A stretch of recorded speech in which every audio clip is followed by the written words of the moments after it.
Dugo sam razmišljao šta bih mogao snimiti za prvi video. Pitao sam anime youtubere i jedino imam sačuvan odgovor od anime stručnjaka. On je rekao da snimim tu neku top listu omiljenih animea, pošto je on to uradio. Ja sam to planirao da uradim, ali čitav tekst koji sam pisao dobrih sat i po mi se obrisalo, tako da nije mi se dalo pisati iz početka, tako da sorry anime stručnjak. Why are we still here? Just to suffer?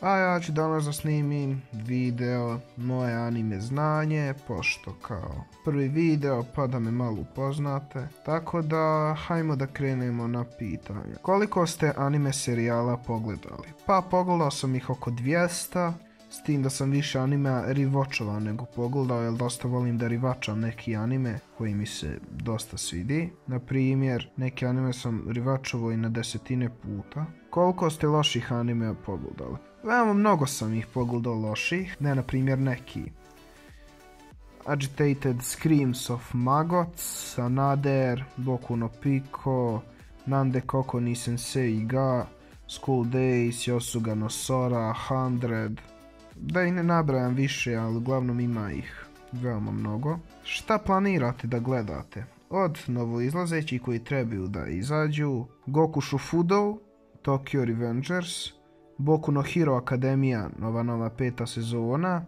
Fumetsu no Anata e, Shaman King, ovaj novi, pošto nikad nisam gledao Shaman King, nikad je bila sinhronizovana verzija, Kaguya Sama, ova što izlazi, Megalobox, 2. sezona, jer prva je bila veoma dobra, Demon Slayer film koji ne znam već koliko čekam jebeno, i čekamo JoJo Bizarre Adventure part 6, jer počet ću da se bodem ako ga uskoro ne izbace.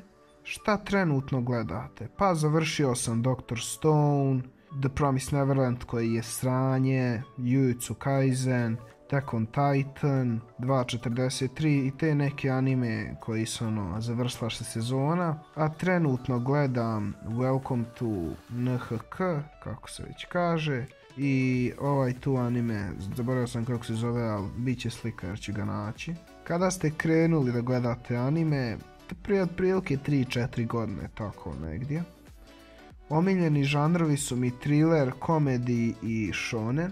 I 3 omiljena naslova, to su Haikyuu, JoJo i Dr. Stone. Tako da to bi bilo to što se tiče ovog prvog videa. Potrudio sam se da ne bude duži od 5 minuta. Vidimo se u nekome sljedećem, tako da pozdrav.